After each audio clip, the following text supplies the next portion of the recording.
Hello বন্ধুরা, আসসালামু আলাইকুম। আজকে চলে এসেছি আপনাদের জন্য আরেকটি রেসিপি নিয়ে। সেটা হলো কাঁঠালের বিচি দিয়ে রাজহাঁসের মাংস রান্না। যেহেতু এখন কাঁঠালের সিজন, তাই কাঁঠালের বিচি দিয়ে আজকের রেসিপিটা শুরু করলাম। তাহলে চলুন দেখে নেওয়া যাক আজকের রেসিপিটা।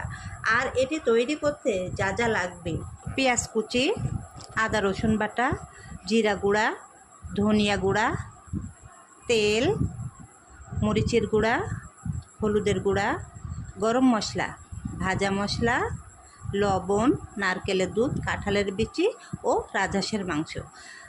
এবার চলুন একটি চুলায় প্যান বসিয়ে তাতে গরম মশলা, তেলটা গরম হলে এর ভিতরে গরম মশলা ও পেঁয়াজ কুচি দিয়ে দিলাম।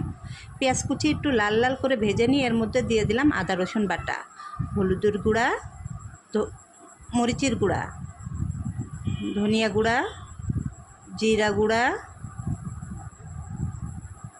লবণ। এবার এটাকে একটু ভালোভাবে নেড়ে চেড়ে নিতে হবে। নেড়ে চেড়ে নিয়ে এর মধ্যেও কিছুটা পানি অ্যাড করতে হবে।